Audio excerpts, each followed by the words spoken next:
Dentro del examen clínico y semiológico del sistema respiratorio y cardíaco, existen distintos procedimientos que ayudan al médico veterinario a analizar los signos que se pueden presentar en diferentes situaciones. La percusión y auscultación son algunos de los medios a través de los cuales se podrá desarrollar un prediagnóstico adecuado.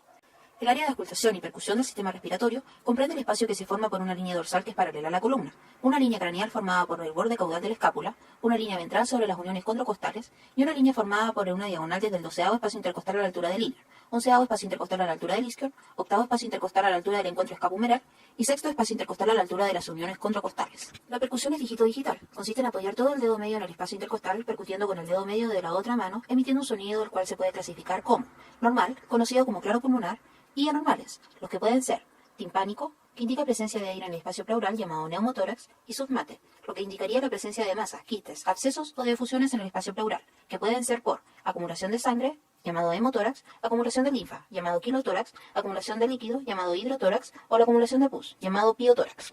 Para la auscultación se considera el área delimitada anteriormente y se agrega tráquea. La técnica de auscultar requiere una habitación en completo silencio, un estetoscopio y que el paciente esté preferentemente de pie o si no sentado, siempre con el hocico cerrado para evitar que el jadeo interfiera. Los sonidos normales son laringotraqueal en tráquea, siendo un ruido limpio de flujo de aire en inspiración y expiración. Murmullo vesicular, que es de baja intensidad, correspondiente a la distensión de los alvéolos por la entrada de aire, siendo normal en tórax durante la inspiración.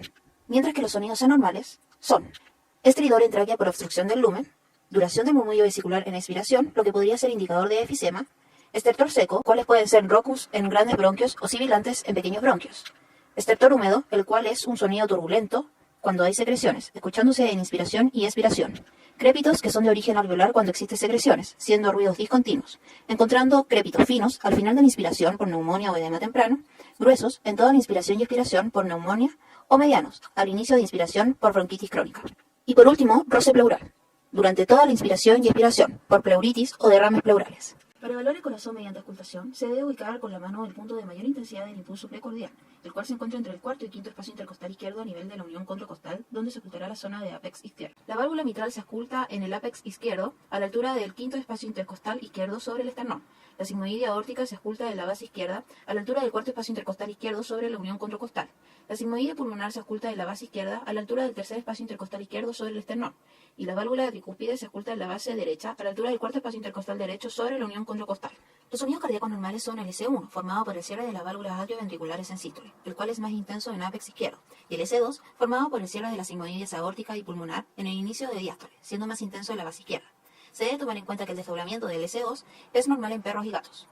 La disminución de la intensidad de sonidos cardíacos puede ser indicador de derrames o de una falla miocárdica por cardiomiopatía dilatada. Los sonidos cardíacos anormales son el S3, creado por el sonido de la fase de llenado rápido, que podría ser escuchado en el apex izquierdo, por ejemplo, un corazón dilatado, y el S4, producido por la contracción auricular, pudiendo ser escuchado en la base izquierda por la dilatación auricular. También se puede escuchar soplos, formado por el flujo turbulento de la sangre, debido a un aumento de la velocidad o una disminución de la viscosidad.